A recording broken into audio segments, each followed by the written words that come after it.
오늘 하나님께서 우리에게 주시는 말씀은 출애굽기 32장 15절에서 20절까지 말씀입니다.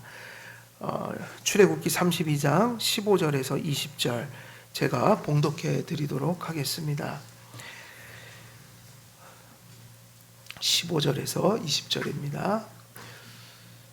모세가 돌이켜 산에서 내려오는데 두 증거판이 그의 손에 있고 그의 판의 양면 이쪽 저쪽에 글자가 있으니 그 판은 하나님이 만드신 것이요 글자는 하나님이 쓰셔서 판에 새기신 것이더라. 여호수아가 백성들의 요란한 소리를 듣고 모세에게 말하되 진중에서 싸우는 소리가 나나이다. 모세가 이르되 이는 승전가도 아니요 패하여 부르짖는 소리도 아니라 내가 듣기에는 노래하는 소리로다 하고 진에 가까이 이르러 그 송아지와 그 춤추는 것들을 보고 크게 노하여 손에서 그 판들을 산 아래로 던져 깨뜨리니라. 모세가 그들이 만든 송아지를 가져다가 불살라 부수어 가루를 만들어 물에 뿌려 이스라엘 자손에게 마시게 하니라. 아멘.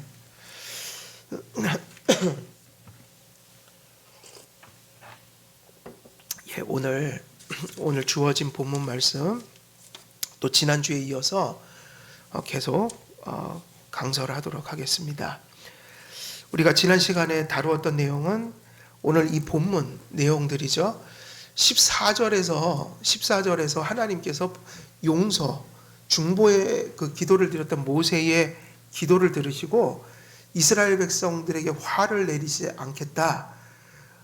그들에게 용서를 사실은 선포하셨어요. 그리고 이제 모세가 산에서 내려올 때에 여러 가지 일들이 일어나는데 오늘 본문은 어떤 내용입니까? 모세가 십계명 두 돌판을 가지고 내려올 때 소리가 들렸고 그 소리는 이스라엘 백성들이 우상을 섬기려고 부르는 노래들이었죠. 그 광경을 모세는 목격했고 두 가지 행동을 합니다. 그 십계명을 산 아래로 던져 깨버렸죠. 그리고 우상을 가루로 만들어 태워서 가루로 만들어 그들이 식수로 사용하는 그 샘에 섞어 그들로 마시게 했어요.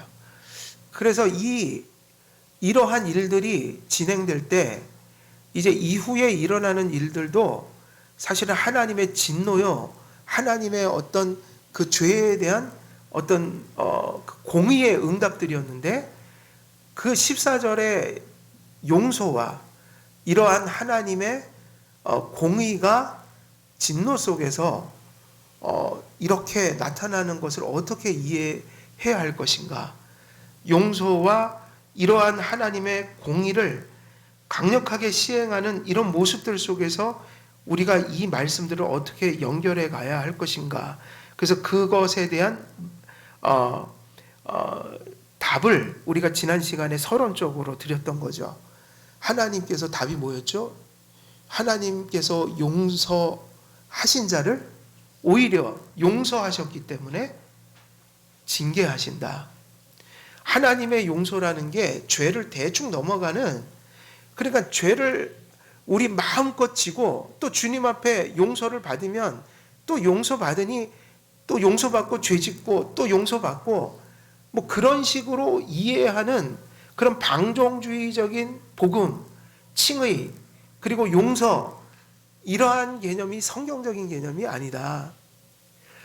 오히려 하나님께서는 용서하셨기 때문에 진정한 사랑의 손길로 또 그 살아가는 자녀들이 건강한 모습으로 신앙생활할 수 있도록, 그리고 생명길, 복된 길을 걸어갈 수 있도록 어찌 보면 복을 베푸시려고 그들을 연단하시고 징계하시며 교정해 가신다.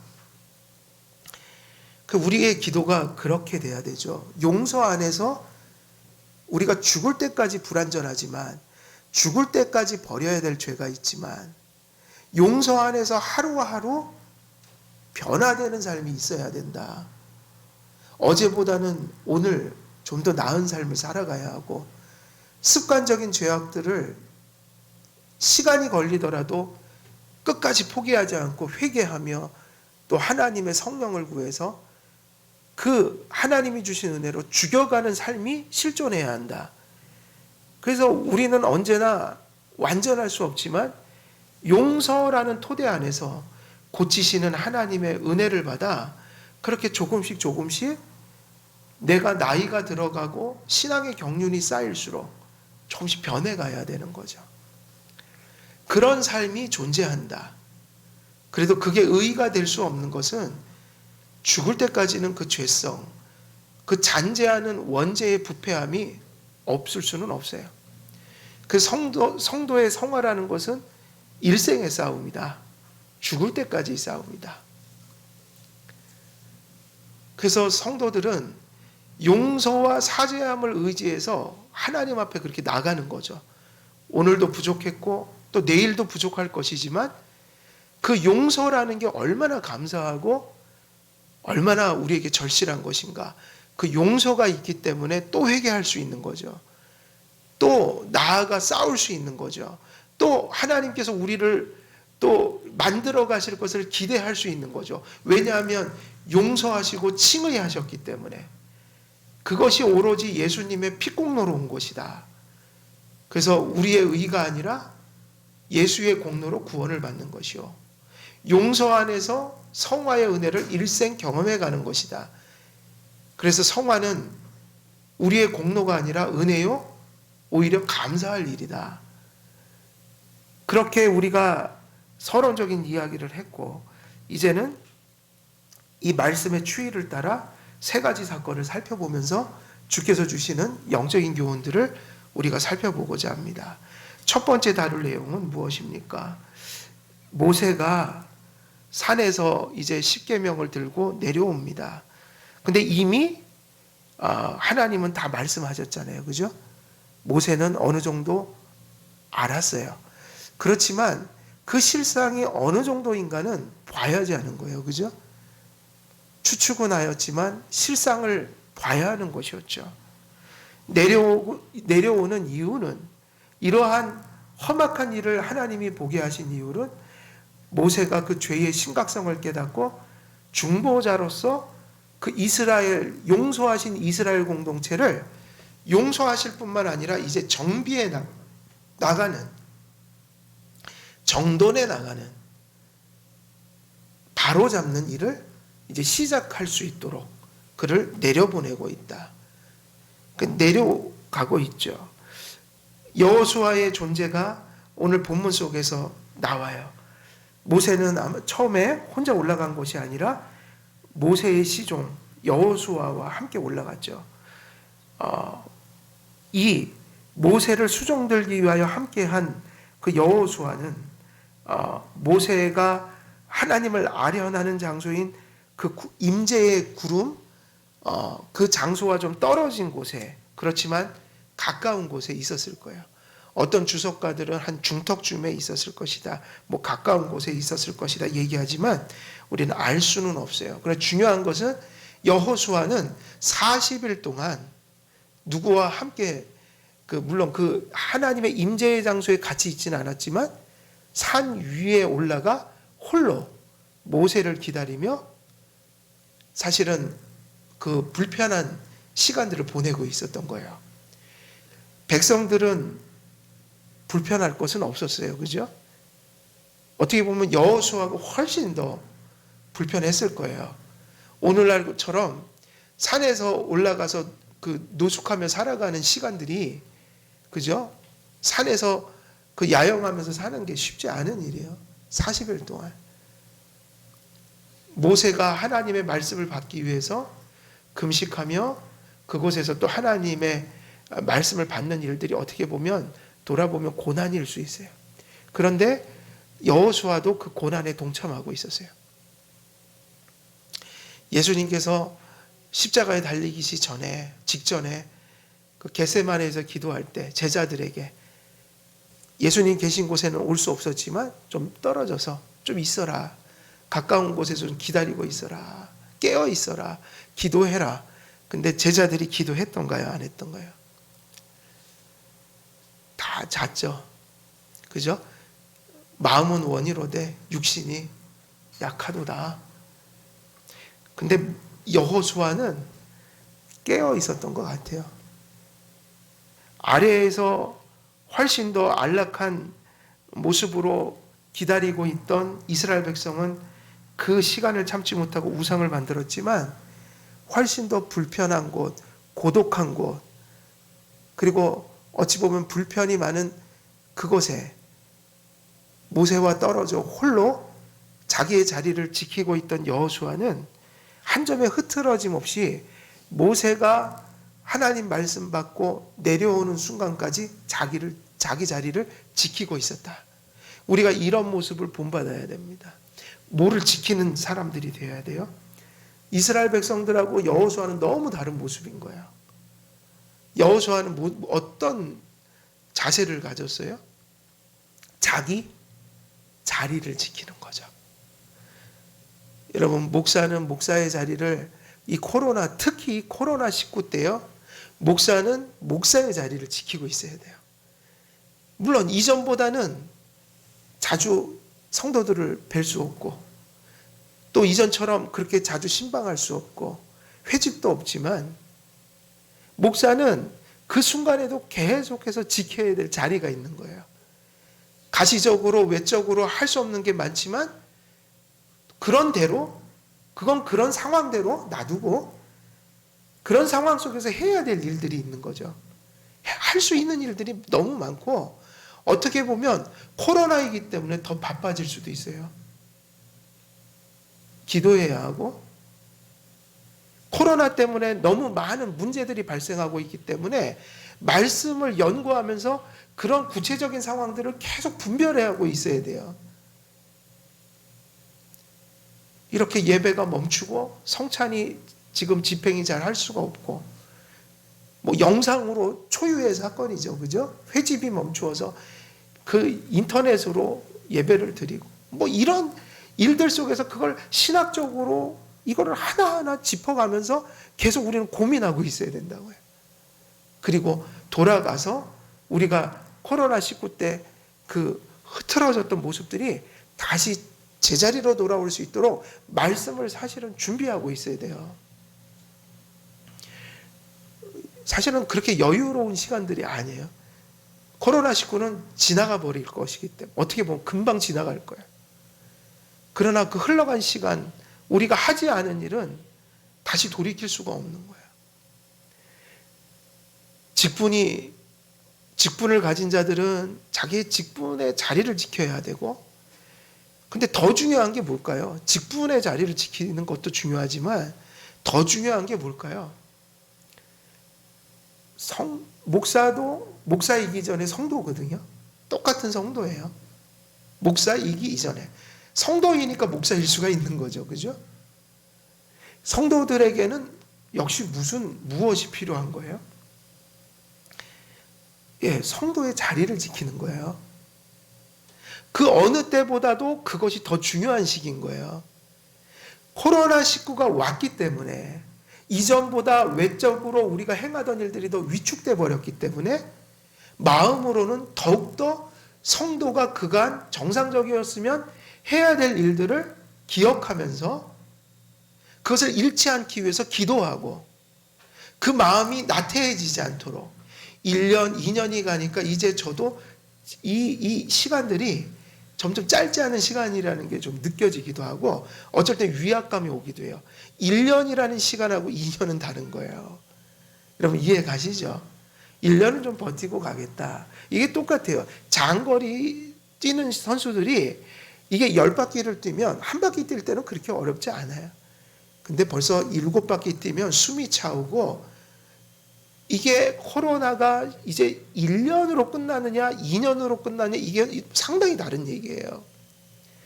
그만큼 그 시간들 속에 있었던 비정상적인 게 정상인 것처럼 느껴지고 그 모든 상황들에 적응해가는 슬슬 그러한 모습들이 나타날 수 있는 게 이게 사람인 거거든요. 목사들은 목사의 자리를 지키고 그러나 목사이건 집사이건 장로이건 그들은 다 성도란 말이에요. 함께 성도들이 지켜야 할 자기의 자리를 지금은 외적으로는 할 수 없으니 내적으로 끊임없이 그 비정상적인 것들이 정상이 되지 않도록 마음속에 우리가 분별력을 가지고, 그리고 이러한 비정상적인 것이 우리에게 적응되지 않도록, 그래서 이게 불편한 게 맞는 거예요. 지금은 방역을 지키고 또 그런 어떤 일들을 교회가 사랑으로 감당해 가는 게 맞지만, 그러나 항상 정상적이지 않다는 생각을 가지고 가야 되는 거죠. 이것은 하나님 앞에 이것이 끝나면 돌아가야 될 것이지 여기에 머물 것이 아니다. 그리고 그렇기 때문에 우리 마음이 항상 아파야 되는 거죠. 지금 성찬이 1년 동안 못했어요. 이건 아픔이에요. 해야죠. 예, 방역 지침이 최소한 허락되는 것 안에서 해야죠. 이제 할 수 있을 거예요. 1.5단계에서는 성찬을 조심스럽게 할 수 있어요. 예.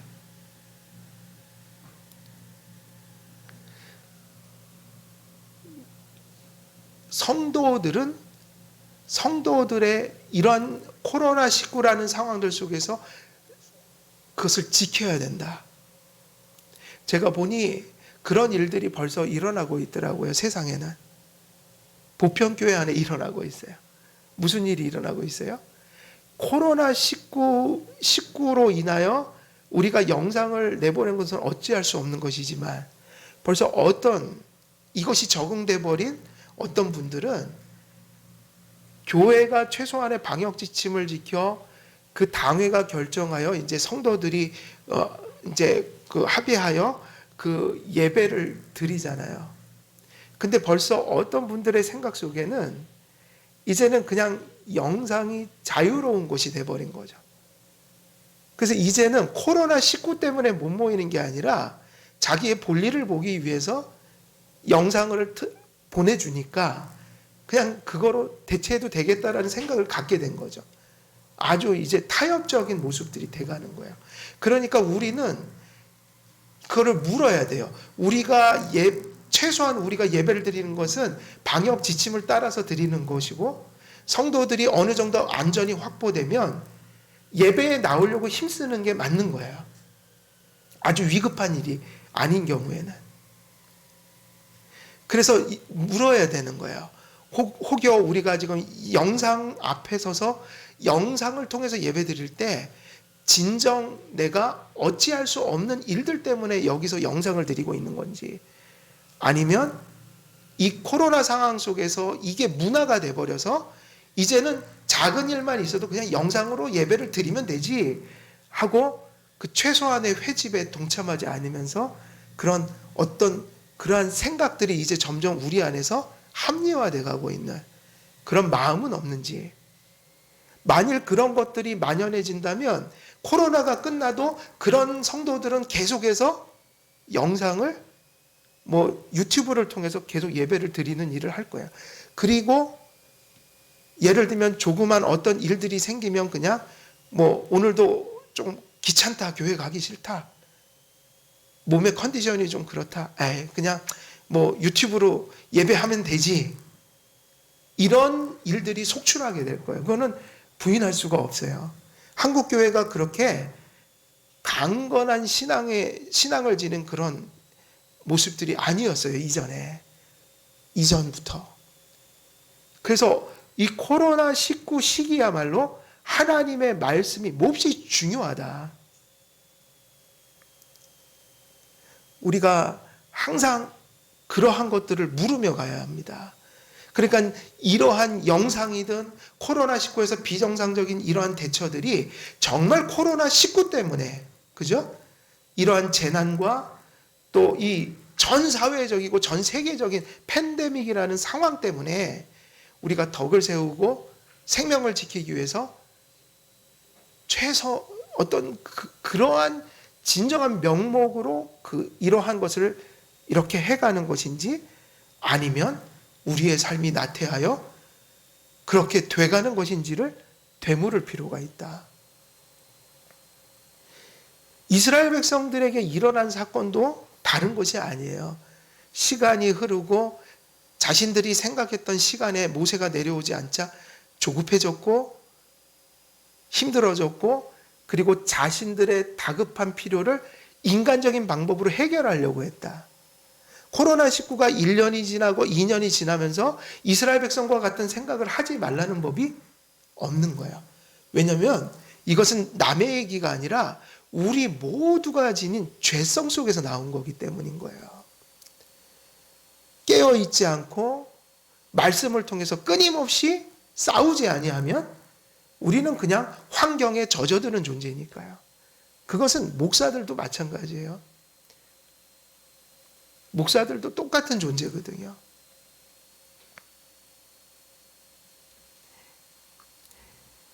여호수아는 그 이스라엘 우상 숭배했던 이스라엘 백성들하고 몹시 다른 모습을 보여줬어요. 그는 홀로 있었고 고독하고 불편한 환경들을 견디며 오로지 하나님께서 모세에게 주신 임무를 다 마칠 때까지 잠잠히 기다리며 모세의 고난에 동참했습니다. 그래서 이제 여호수아와 모세는 함께 그렇게 산 아래로 하나님의 명을 따라 내려오고 있었다. 그런데 두 사람이 하산할 때 산 아래 이스라엘 백성들이 머무는 곳에서 무엇을 들었습니까? 여호수아와 모세가 무엇을 들었어요? 이상한 소리를 들었어요. 이상한 소리를 들었다. 그 소리는 뭐예요? 군중들이 소리 지르고, 하여간 뭔지 모르지만 소란스러운 소리들이 들렸어요. 여호수아는 모세의 시종이면서 그가 이스라엘 백성들 가운데 가졌던 그게 무엇이었죠? 그 역할이 그 군대 장관과 같은 지휘관과 같은 역할을 했었다고요. 그래서 여호수아는 저 아래서 들려오는 소리를 무엇으로 들었어요? 일종의 싸우는 소리로 들었죠. 군인이니까 그런 걱정을 많이 하는 거죠. 근데 모세는 이미 하나님께 들었고 일어난 문제를 어느 정도 하나님으로부터 들었기 때문에 그 실상을 어느 정도 간파하고 그 소리를 직접 자기의 청각으로 들을 때 판단했죠. 이거는 싸우는 소리가 아니다. 전쟁 때 일어나는 소리가 아니다. 그걸 무슨 소리라고 했을까요? 그것은 노래하는 소리다라고 판단했어요. 무슨 노래소리예요? 우상을 만들고 그 앞에서 방탕하게 노래하며 숭배하고 자신들의 그러한 욕구를 따라 그 만드는 우상을 통해서 어떤 사실은 잘못된 기대와 기쁨과 쾌락 속에서 일종의 방탕하게 떠드는 소리, 그런 소리였죠. 그래서 모세가 그 소리를 듣고 던졌던 세 마디가 히브리 단어로 한 12개의 단어로 이루어졌다고 그래요.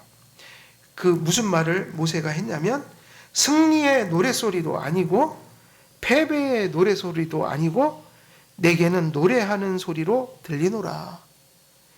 승리의 노래소리도 아니다. 패배의 노래소리도 아니다. 이 전쟁의 소리가 아니라 모세에게는 무슨 소리로 들렸어요? 노래하는 소리로 들렸다. 이 12개의 히브리어 단어를 사용해서 이 표현한 말은 금송아지 숭배 사건의 실상을 정확히 묘사한 겁니다. 그 소리는 전쟁에서 승리하여 부르는 승전가도 아니었고, 그렇다고 전쟁에서 패배하여 부르는 애가도 아니었습니다. 이스라엘이 머무는 진영에 외부적인 어떤 적도 침입한 적이 없었고, 심지어 어떤 이방인들도 그들을 정복한 일이 없었어요. 그들은 스스로 신앙의 싸움을 벌이고 아무도 강요하지 않았지만 스스로 부패한 길을 걸어갔다. 이스라엘 진영에서 나는 소리는 모세의 말 그대로 노래하는 소리였습니다. 그 노래소리는 어떤 내용을 담고 있었냐면 그들이 막 기뻐서 열광해서 그들을 스스로 만족시킨다는 기대 속에서 막 노래하고 있을 때 그 한마디 한마디 그들이 부르는 노래의 한 소절 한 소절이 다 무엇을 담고 있냐면 하나님의 언약을 내팽개치는 소리였고, 그러니까 이스라엘 백성들에게는 기쁨으로 그리고 어떤 자신들의 기대에 차서 하나님 앞에 뭐 나름대로의 쾌락을 가지고 그 우상을 숭배하는 소리였지만 그것이 모세가 들을 때는 어떤 소리였다고요? 하나님의 언약을 내팽개치는 소리들이었어요. 우리가 사람이 우상을 숭배하고 죄를 범할 때 비슷한 길을 많이 가요. 죄는 언제나 우리에게 무언가 주는 것이 있어요. 그래서 사람들은 그렇게 죄를 달콤하게 짓는 거예요. 죄는 항상 사람들이 무언가를 얻고자 위해서 짓는 것이지, 죄가 자기를 괴롭히고 자기를 슬프게 만들고 그리고 자기의 삶을 파괴한다는 그 본질을 실상을 본다면 죄를 지을 사람은 아무도 없어요. 그러니까 사람의 어리석음은 항상 그래요. 죄의 달콤함에 속아 언제나 죄악의 길을 가다가 반드시 또한 후회하게 된다. 그래, 시작은 달콤하게 하지만 그 끝은 언제나 쓰디쓰고 쓰라리다.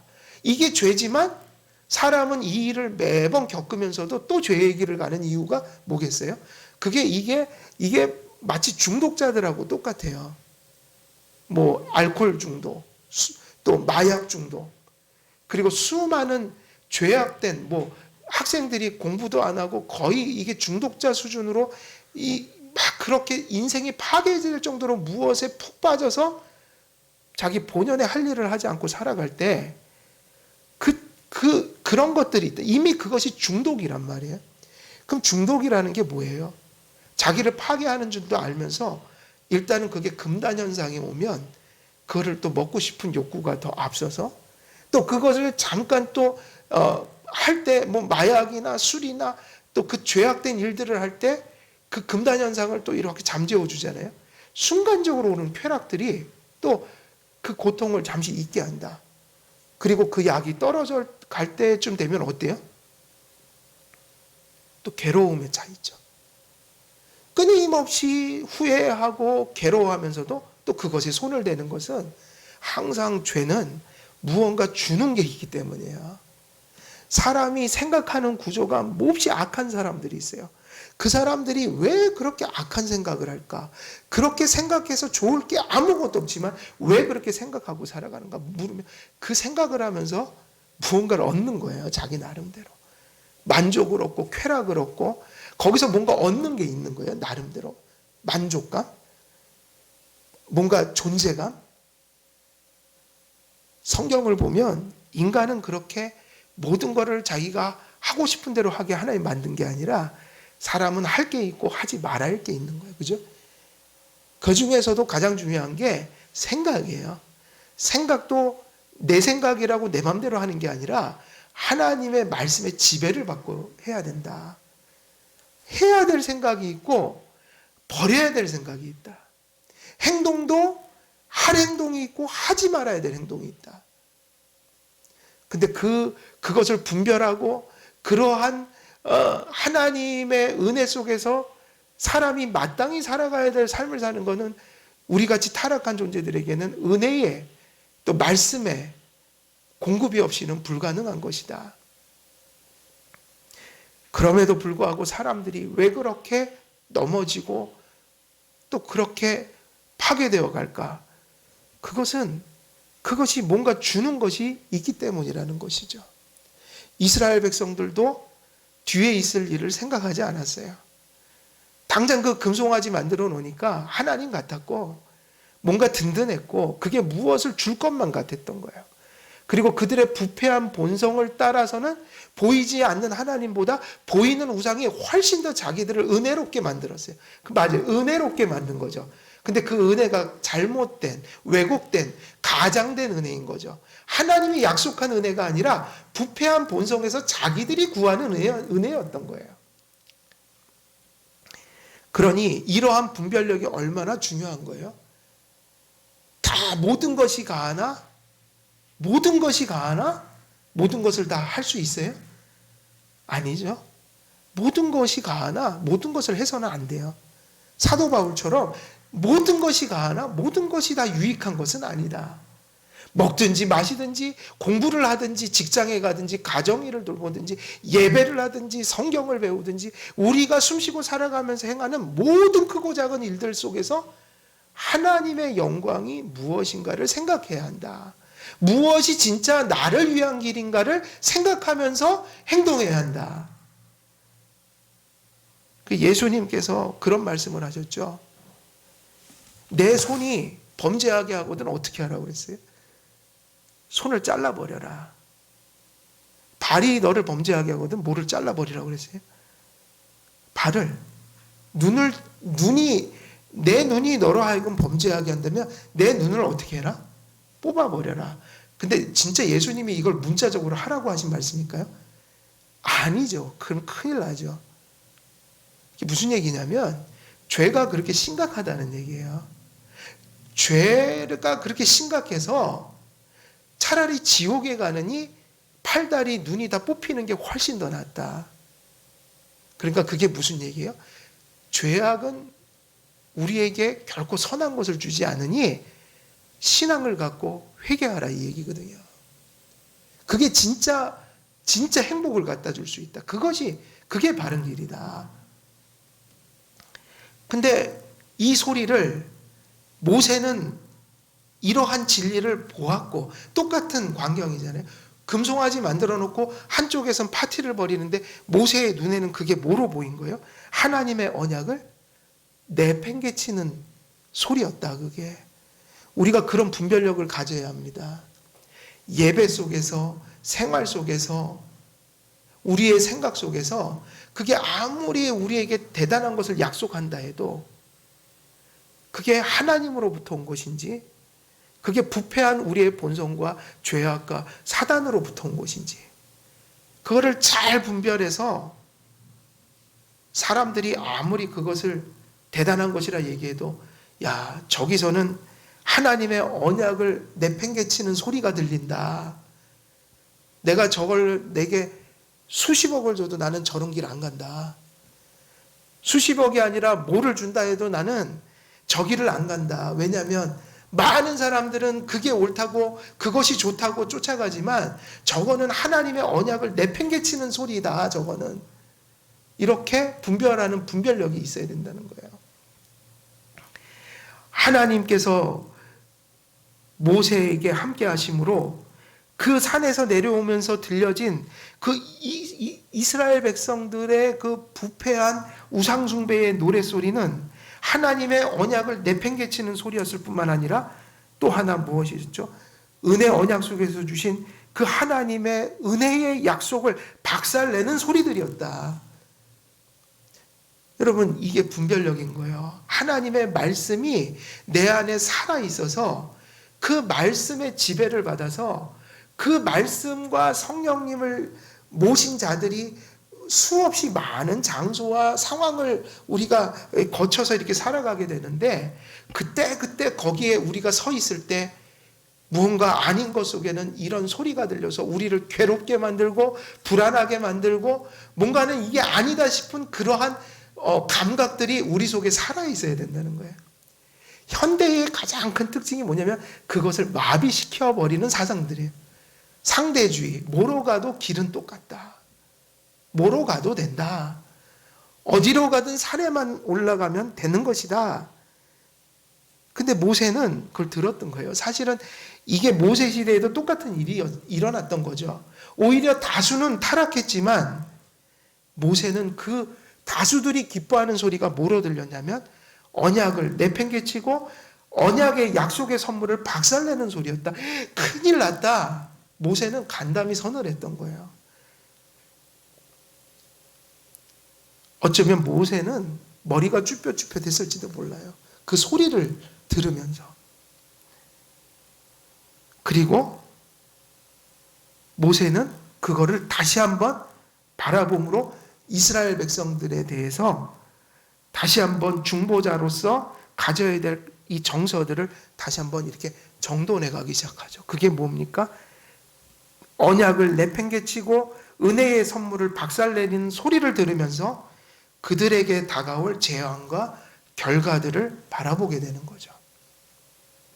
자신들이 행하는 일들의 실상을 알지 못하고 모세에게는 하나님의 언약을 내팽개치고 은혜의 선물을 박살내는 소리로 들렸던 그 노래가 이스라엘 백성들에게는 그게 일종의 축제였고 그게 파티였던 거죠. 그래서 어떤 주석가는 그들의 그러한 모습들을 바라보며 모세가 마음속에 생각했을 어떤 결론, 그게 뭐였냐면 그게 참 공허한 파티였다. 공허한 파티요. 사람들이 파티는 즐기려고 하잖아요. 근데 그 속에 아무것도 없다. 그리고 그들에게 크나큰 비참을 가져올 그러한 공허한 파티였다. 그 공허한 파티 속에서 신나게 노래하는 그 사람들은 마치 모세의 눈에 무엇처럼 보였냐면 불나방이 자신을 태우는 불꽃 속에 스스로 미련하게 다가가는 불나방 같은 모습으로 보여졌을 것이다. 아담과 하와가 자신들을 태워주길 그것이 불인지도 모르고 선악과 앞에 다가가 마귀의 그러한 거짓에 속아 시험에 들어 먹음직도 하고 보암직도 하다고 선악과를 평가하며 결국은 하나님의 명을 어역하고 그것을 가져다가 먹은 것처럼 이스라엘 백성들의 지금 이 우상숭배 행위가 바로 그러한 모습과 전혀 다르지 않았다. 그래서 여러분, 우리는 항상 그런 생각을 하고 살아야 돼요. 우리가 살아가는 우리 내면 속에서 일어나는 이 내면의 세계, 그리고 우리가 수없이 이렇게 맞닥뜨리게 되는 수많은 환경과 관계들 속에서 그 모든 것들 속에서 우리가 끊임없이 깨어 있어야 한다. 물어야 한다. 이스라엘 백성들은 저주스러운 일들의 실상을 망각한 채 거짓 하나님을 만들어 놓고 부패한 예배를 즐기고 있었던 겁니다. 그러므로 모세가 노래하는 소리라고 표현한 그 소리는 공허하고 무의미한 소리면서 매우 파괴적인 소리였어요. 파괴적인 소리. 그러므로 모세가 들은 노래소리는 우상숭배에 취해 왁자지껄하게 들려오는 소리였습니다. 그 소리는 아름답고 혹은 경건하지 않았고 조화롭지 않은 거칠은 소리로 들렸어요. 모르죠. 어쩌면 이스라엘 백성들이 상당히 좋은 노래의 곡조에 또 되게 좋은 목청으로 노래를 했을지는 모르지만 모세의 좋은 노래와 좋지 못한 노래의 그 기준은 뭐예요? 그것은 하나님이었어요.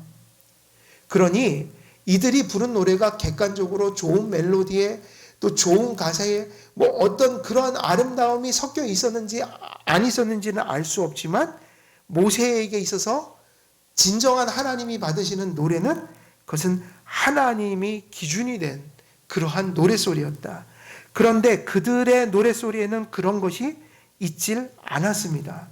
그러므로 아무리 아름다운 멜로디에다가 별의별 미사여구를 다 붙여 노래를 했다 할지라도 모세에게 있어서 그 노래는 영적으로 부조화스럽고 추하기 그지없는 그런 노래들이었던 거예요.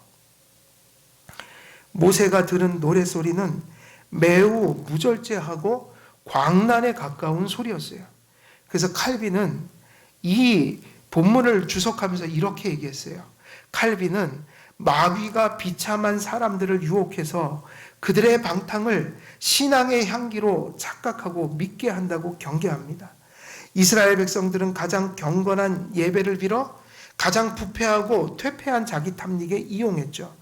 그래서 예배는 하나님의 말씀을 따라 하나님이 규정해 주신 대로 하나님을 위하여 드려야 한다.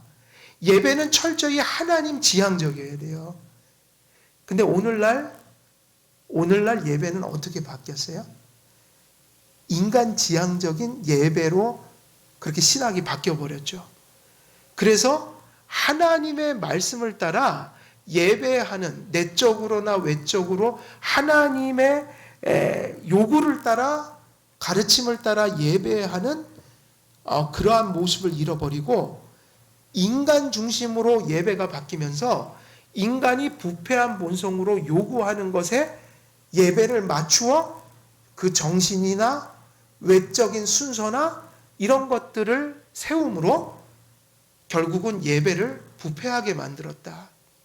예배에 있어서는 안 될 것을 넣기도 하고 예배에 있어서 없으면 안 될 요소를 생략하기도 하며 그 예배가 하나님보다는 사람들이 어떻게 재밌어하고 즐거워하고 또 인간적인 감동을 받을 수 있게 할 것인가에 몰두하면서 하나님과 상관없는 그런 예배가 오늘날 현대 교회들 안에 많이 범람하게 되었다. 결국 이스라엘 백성들이 노래하고 그렇게 하면서 모세의 귀에 들려줬던 그 노래소리는 분명 예배의 노래소리였죠. 그들이 하고 있는 것은 예배였어요. 그러나 하나님의 말씀을, 그 예배의 규정적 원리를 떠나감으로 그 예배는 실상은 하나님을 위하여 하나님께 드리는 예배라고 불렸지만 실제는 누구를 충족시키는 행위들이었어요? 이스라엘 백성의 부패한 본성에서 나온 욕구. 하나님이 그렇게 가증스럽게 여기시는 그 욕구를 채워주는 도구로 전락해버린 거예요. 이스라엘 백성들은 가장 경건한 예배를 빌어 가장 부패하고 퇴폐한 자기 탐닉에 이용했습니다. 그들의 환호와 노래소리는 하늘에서 비롯된 것이 아니었고 철저히 부패한 본성에서 꾸역꾸역 넘어오는 오물에 가까운 것들이었어요. 말씀을 떠난, 신앙을 떠난, 참된 신앙 고백을 떠난, 예배의 정신을 떠난, 그리고 그 예배의 그 진리를 떠난 그러한 예배를 인간의 목적을 채우기 위해서 수단화할 때 그것을 어떻게 칼빈은 표현하냐면 꾸역꾸역 넘어온 오물에 가까운 것들이 그 노래소리 속에서 들려지고 있었다. 사단은 그런 유혹이 곁들여진 예배 양식을 미끼 삼아 제 소견대로 행하는 자들의 목덜미를 잡았다. 그래서 결론이 뭐죠? 모세가 하나님의 언약을 내팽개치는 소리를 들었고 주님이 주신 은혜의 선물을 박살내는 소리를 들었을 때 그의 가슴 속에 밀려온 가장 큰 아픔이 뭐였냐면 그 하나님께서 그 애굽에서 건져낸 이스라엘 백성들이 사단의 유혹에 붙들려 제 소견대로 행함으로 결국 뭐죠? 그들의 목덜미가 사단의 손길에 붙들려 버렸다.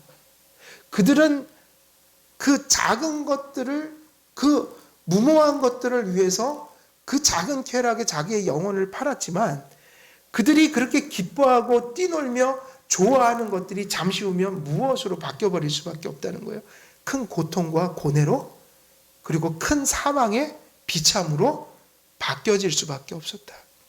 사람은 항상 그 순간순간을 위해서 살아가면 안 돼요.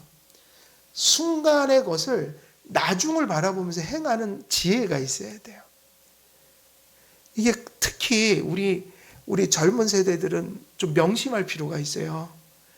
왜냐하면 지금은 그렇게 가르치는 시대이기 때문에 빨리빨리 초고속 시대, 이성보다는 감각을 따라서.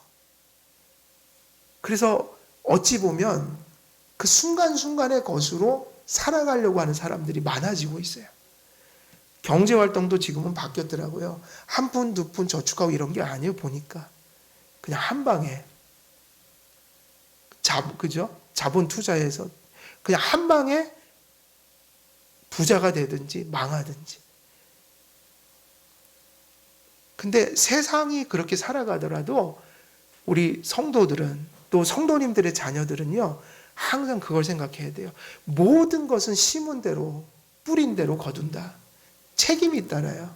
내가 한 말은 반드시 뭔가를 거두게 돼 있고 내가 생각한 것 역시 반드시 그것이 무엇인가로 거두게 돼 있고 내가 행한 것이 반드시 그게 무엇으로 나오게 되어 있다. 저희 처가는 농사를 지니까 재미있는 걸 많이 봐요. 뭐 수박 심었다 버렸는데 그게 이제 시간이 지나면 거기서 막 먹다가 뱉은 그 수박씨가 거기 싹이 나가고요. 지난번에 보니까 수박이 요만한 게 2개 걸렸더라고요. 그거는 의지로 심은 게 아니에요. 그냥 버린 거지.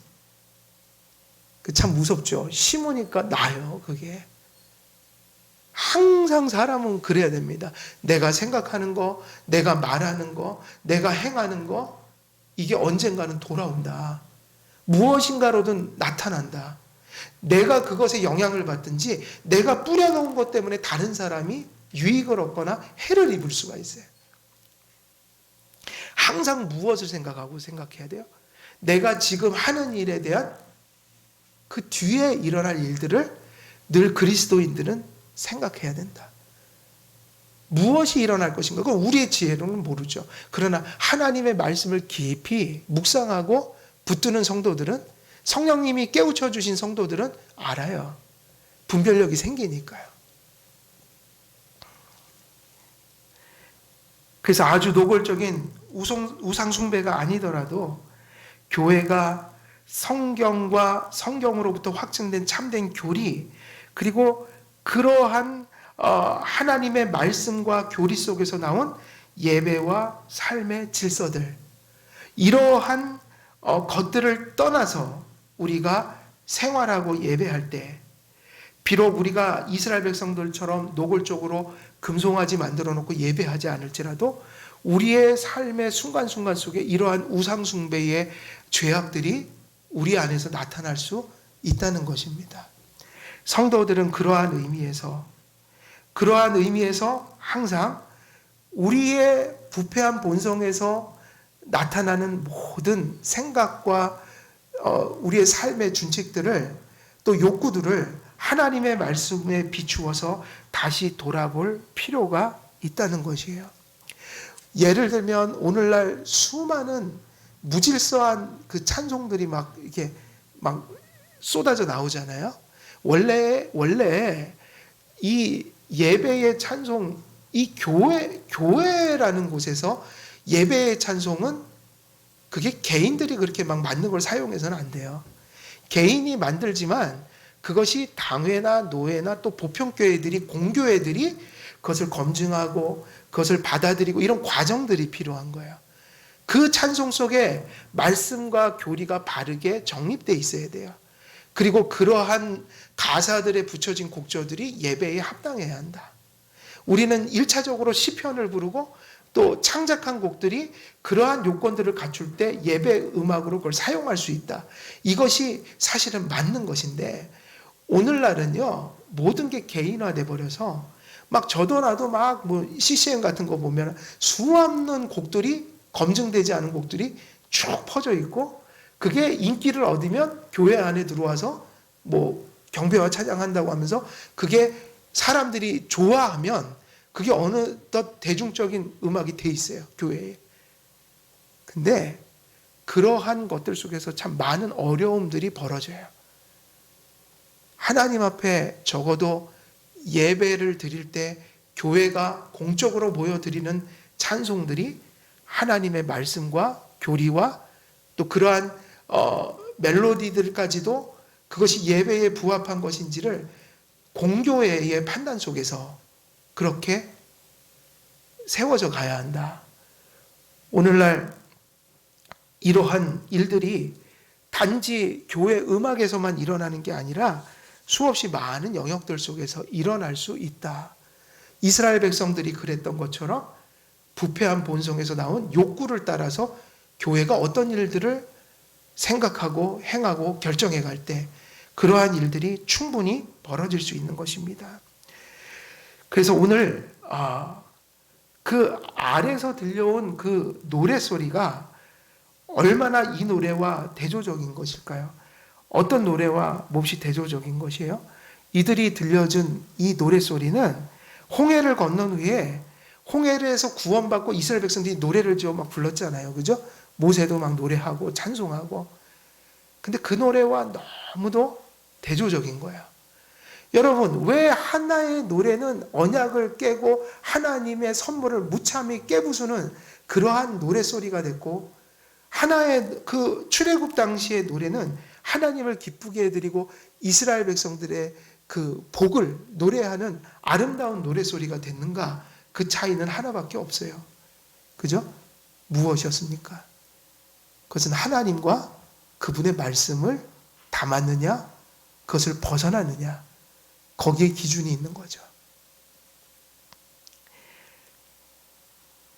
그래서 홍해를 건넌 후 부른 노래는 구원의 노래였고, 우상에 빠져 이스라엘 백성들이 부른 노래는 상실과 공허의 노래가 되었던 것입니다. 그 노래에 이스라엘이 기뻐하고 더 열광하면 열광할수록 그들의 예배와 삶에는 미래도 없고 소망도 사라져갔습니다. 하나님을 떠난 예배와 삶 속에 하나님께서 계시지 않으며 하나님께서 떠난 예배와 삶 속에 오늘도 내일도 의미가 없어지는 것이다. 요한계시록을 보면 천국에서 마지막 때 구원을 받은 모든 성도들이 무슨 노래를 부른다고 그랬어요? 새 노래. 새 노래는 작사 작곡을 자꾸 새로 하는 걸까요? 그 의미가 아니겠죠? 노래를 많이 만들어내라는 얘기가 아니에요. 새 노래는 이런 걸 수 있어요. 우리가 매일 부르는 또 일평생 불러온 찬송인데 그게 어제 다르고 오늘 달라요. 무슨 얘기인지 아시겠어요? 하나님은 그렇게 광대하신 분이고 우리가 알아가도 끝이 없으신 분이다. 천국에서 찬송만 부르면 너무 지루하지 않겠나 얘기하는 분들이 계신데 천국에선 지루함이 있을 수가 없어요. 왜냐하면 순간순간이 새 노래예요. 영원히. 하나님은 무한하셔서 천국에서도 끊임없이 하나님을 알아가는 일들이 무한히 자라갈 거예요. 그 영원 속에서 부르는 노래가 계속 새로울 거예요. 하나님은 그렇게 무궁하신 분이라는 거예요. 찬송을 예전에 불렀던 노래로 부르니 지루하다? 그건 있을 수가 없는 얘기예요. 항상 새 노래가 돼야 돼요. 주님의 사랑을 어제 얘기했지만 그 광대하신 하나님의 사랑을 오늘 더 깨닫고 내일 더 깨닫고 죽기 직전까지 계속 깨달아도 부족함이 없는 게 하나님 사랑이다. 그러니 찬송을 자꾸 새롭게 지어내는 게 새 노래가 아니라 어제 불렀던 찬송이 어제와 다른 더 큰 감격으로 오늘 불려지는 게 그게 정상적인 은혜 받은 성도의 찬송인 것이죠. 그게 이제 새 노래의 의미인 거예요. 여기서도 그런 은혜가 있는데 천국에 가면 그 노래가 얼마나 새로운 노래이겠어요.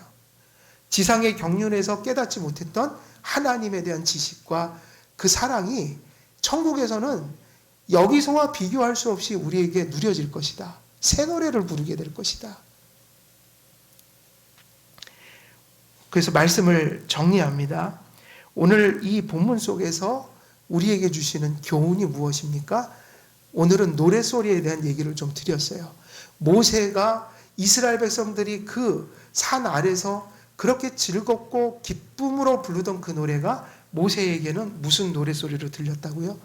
하나님의 언약을 깨고 약속을 내던져 깨버리는 그러한 노래소리로 들렸다. 여러분, 우리들의 삶 속에서 무엇이 있어야 된다는 얘기예요? 분별력이죠. 잠시의 기쁨을 주고 또 우리에게 어떤 것들을 주어서 우리가 그것에 속아 순간적인 어떤 선택으로 잘못된 길을 갈지 모르지만 그 잘못된 선택이 반드시 우리에게 공허와 비참을 가져준다. 우리는 그것을 분별해야만 진정한 생명과 복과 은혜를 지켜나갈 수 있는 것이다. 하나님 앞에 이 말씀의 짧은 구절들 속에서 간구해야 할 것은 하나님 우리에게 말씀과 성령님의 은혜를 늘 베풀어 주셔서 우리가 경험하는 수많은 날마다 맞이하는 시간과 환경들 속에서 그리고 내 내면 속에서 하나님의 뜻을 분별할 수 있도록 도와주옵소서. 하나님의 언약을 세우는 일이고 또 하나님의 그 언약의 약속을 우리가 누리는 그러한 길인지 그것을 깨고 부수는 길인지를 우리가 늘 분별할 수 있도록, 그래서 우리가 잘못된 선택이 아닌 하나님께서 기뻐하실 선택 속에서 예배하고 살아가는 삶을 지속할 수 있도록 하나님 우리에게 은혜를 베풀어 주옵소서. 이런 은혜를 간구하는 우리들이 되어야겠습니다. 이러한 은혜 늘 받음으로 항상 하나님의 선하고 복된 길만을 걸어가시는 그런 우리 한결교회 성도님들 다 되시기를 우리 주 예수 그리스도의 이름으로 축원드립니다. 기도하겠습니다.